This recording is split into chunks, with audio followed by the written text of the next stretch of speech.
Diyan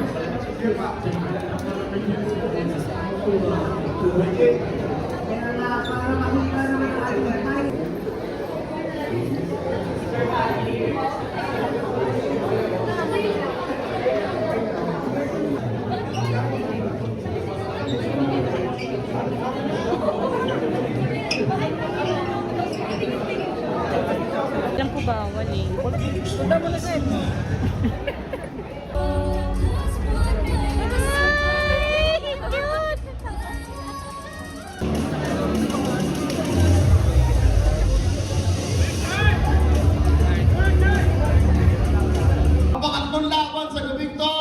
We're going to be witnessing a Team Liquid Philippines face-off against Smart Omega.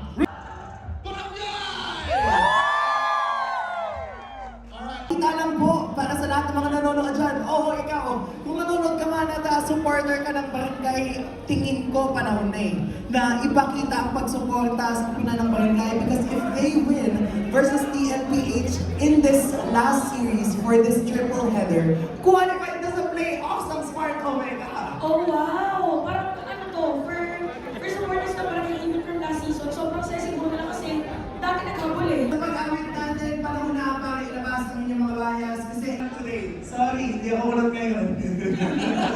Right now and get yours now. Kung gusto ng Smart Omega teams, do your thing. For this match, making their way on stage, yesterday was just another lesson. It's time to rebuild and reset anew for bounce back. It's Team Liquid Philippines for revenge. One match step closer to making their way into the playoffs. Let's welcome on stage Lumanaan Katatag, Smart Omega! Paano mo babawian ang cavalry? Ano ang palag mo? Siguro yung pre-practice namin gagawin lang namin okay na lang. Today, two teams love giving us a show. So let's get started. Panel, Faso.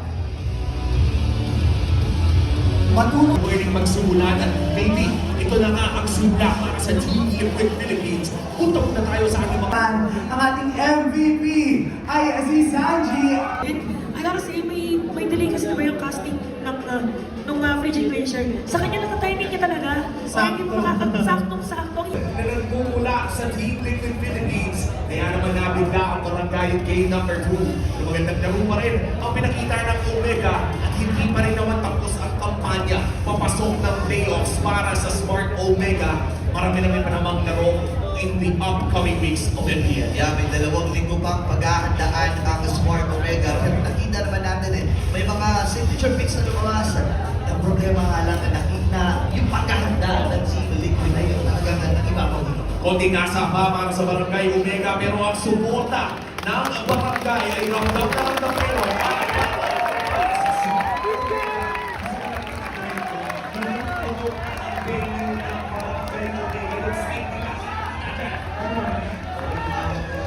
Nagbabalik na ang mga makakausap natin sa Masima na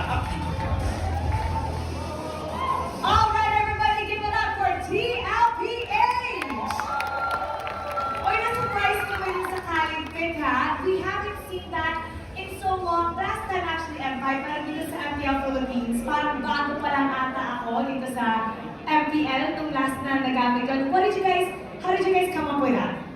ano po, kumbaga, kailangan mo kasi namin ng baon, so, kaya pinig ko namin yan, and gusto ko talaga namin interview kasi puro baon lang po ako, tapos director. Speaking of that, ano ba yung mga na-solve nyo in terms of yung mga, syempre marami kayong mga pinagkadaanan ngayon. What did you guys have to go through to make sure na today panalo kayo? Kumbaga, yung dalawa namin yan is organized and synchronized po kasi the past few days po namin parang hindi mo ako nagsising and kukulang po ako sa planning, so yun. And today, sobrang safe nyo nga, nakuha nyo ang inyong panalo with a sweep. At now, sabay-sabay, imbitahan mo naman sila na kunin yung recall nyo. Binigyan na po yung legal namin, mura lang yan. Nasa... Okay, kunyari na tayo sa Land of God, gawin natin yung ginagawa niyo kanina. Paano yung recall? How do you guys do it? Ano yan? 1, 2, 3! Ayun! Oh, kunin niyo daw yung recall, mura lang yan. At ngayon, meron tayong lucky pair na makakakuha.